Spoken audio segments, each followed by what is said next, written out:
पहली बार काफी अरसे में हमें इस रिपोर्ट का आगाज एक वजाहत के साथ करना होगा। अपने पिछवाड़े में जंगल के जानवर मत रखो। यह बात हैरान करने वाली है कि ये हालत कितने सालों तक चलती रही जब तक किसी की मौत वाकया नहीं हुई। मगर चलो आगे बढ़ने से पहले इस हैरत अंगेज कहानी को शुरू से सुनते हैं। अकी आल्दी इराक का एक मकामी शहरी था जो जनूबी इराक के शहर नजफ में अपनी 50 साला जिंदगी गुजारता रहा था। उसके पास कोई बड़ा अहाता नहीं था जो कई एकड़ तक फैला हो। बस एक आम मोहल्ले में बड़ा बैकयार्ड था जहां बच्चे गलियों में फुटबॉल खेलते थे। अगर कोई उसकी कम ऊंची ईंट की दीवार के ऊपर से झांकता तो वो देखता कि बैकयार्ड लोहे के पिंजरों से भरा हुआ है। हर एक पिंजरा किसी अजनबी और गरीब उल नौआ जानवर की मुख्तलिफ किस्म के लिए रखा हुआ था। कभी पड़ोसी पैराडाइज के परिंदों की चहचहाहट और शोर सुन लेते, कभी किसी बब्बर शेर के बच्चे की दहाड़ और कभी किसी अनजान दरिंदे की भौंक या चीख सुनाई देती। उन्हें बस इतना मालूम था कि जो भी आवाज कर रहा होता वो कुछ घंटों से ज्यादा वहां बाकी नहीं रहता, बल्कि किसी और के आने से पहले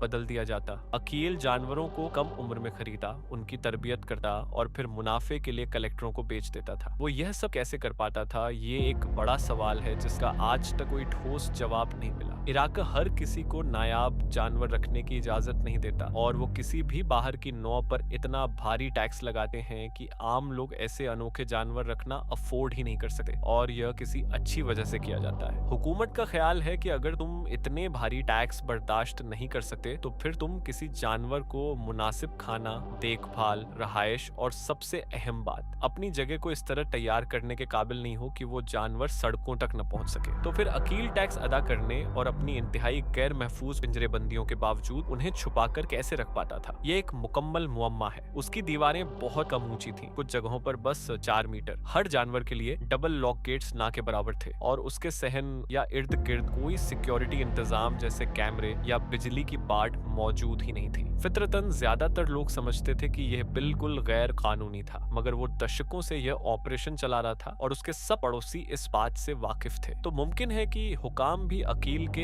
इस अनोखे कारोबारी मंसूबे से वाकिफ थे, मगर उन्होंने कभी हिफाजती ज़ाबिते लागू करने की जहमत नहीं की। कौन जानता है कि उसने इतना अरसा कैसे गुजारा जब इतनी कम हिफाजत के बावजूद कोई निगरानी इदारा उसे रेगुलेट नहीं कर रहा था। अगर हम ईमानदार हों तो ये एक मोजिज़ा है कि यह खौफनाक वाकया बरसों पहले पेश नहीं आया। जो भी मामला हो, अकील ने किसी वक्त मई 2025 में एक नौजवान अफ्रीकी शेर खरीदा। वो इतना बड़ा था कि उसकी मान, गर्दन का बाल आना शुरू हो चुका था। शेर के मयार के मुताबिक वो मुश्किल से बालिग था। तस्वीरों के मुताबिक उसकी उम्र तकरीबन 2 साल रही होगी। आकी ने उसे कुछ दिन अपने छोटे कैद खाने में रहने की आदत डालने के लिए दिए ताकि वो ये सीख ले कि यह आदमी हमेशा खाना और साफ पानी लेकर आता है। अकील ने पहले भी कई मर्तबा यही किया था।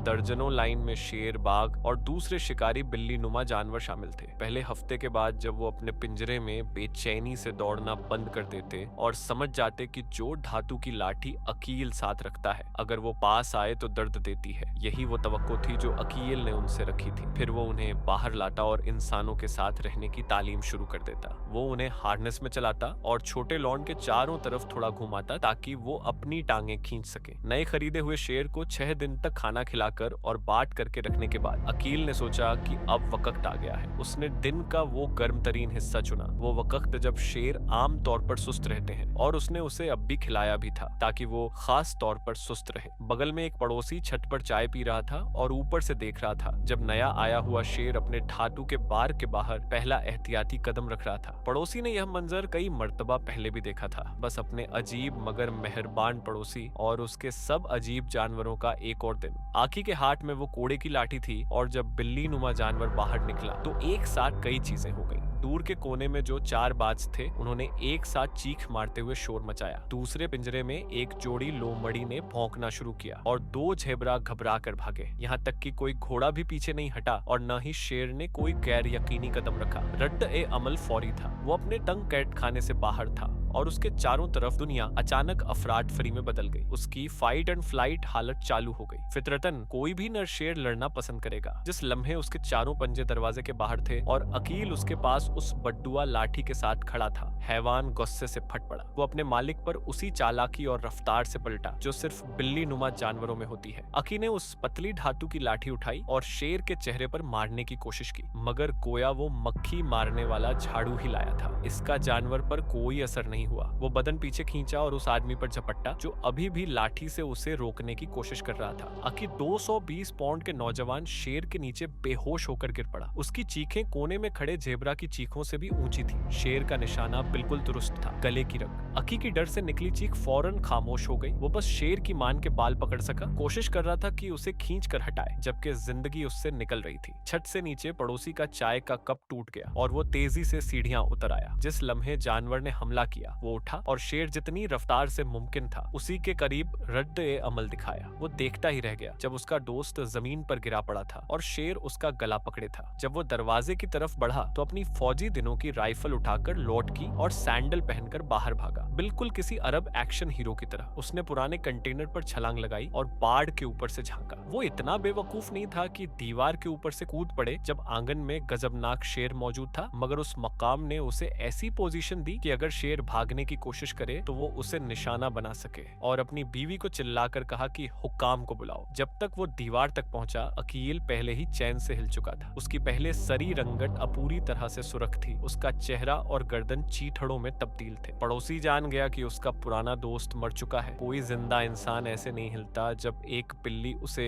कुत्ते के खिलौने की तरह झटक रही हो। पुलिस गाड़ियों के आने में 20 मिनट लगे। गली में पूरे शहर के अफसर हैरानी और सदमे में थे जब उन्हें एक रिहायशी इलाके में शेर के हमले की इत्तला मिली। बाकी गली से खेलते बच्चे और राहगीर पहले ही हट चुके थे क्योंकि पड़ोसी दीवार से खड़ा चिल्ला रहा था और जितना हो सकता था लोगों को खबर दे रहा था। इन 20 मिनटों में जानवर पहले ही अकी के रांड का बड़ा हिस्सा निगल चुका था, उसके पेट का भी बड़ा हिस्सा खा चुका था और उसके पिछवाड़े के हिस्से को भी नोच खा गया था। जब पुलिस पहुंची तो उन्होंने नाकाम कोशिश की कि शेर को लाश से दूर करें ताकि उसे बेहोश करके काबू में लाया जा सके। आखिरकार नुकसान हो चुका था, मगर जब उसने अकी के नीचे के हिस्से को खाने की कोशिश की तो अफसरों ने समझा कि जानवर पूरे जिस्म को निगलने का इरादा रखता है। और यह सब कुछ 30 अफसरों और एक फौजी पड़ोसी की आंखों के सामने हो रहा था। तब फैसला किया गया कि गोली चलाओ। 60 गोलियां लगीं जब तक शेर जमीन पर गिरकर मर नहीं गया। मजेदार बात यह है कि पड़ोसी की आखिरी गोली ही शेर के सर में लगी और वही उसकी मौत का बाइस बनी। और आज तक वो यही सोचता है कि अगर वो शुरू में ही गोली चला देता तो अक्की का खानदान उसे सही सलामत दफन कर पाता। उसकी जगह उन्हें एक टूटी हुई लाश मिली और हड्डियों और गोश्त का एक बक्सा जो बाद में शेर की आंत से निकालना पड़ा। इराकी हुकूमत ने अब तक यह वाजह नहीं किया कि अकील ने इतने साल यह ऑपरेशन कैसे चलाया। बहरहाल वो कभी किसी मुआयने में नहीं आया,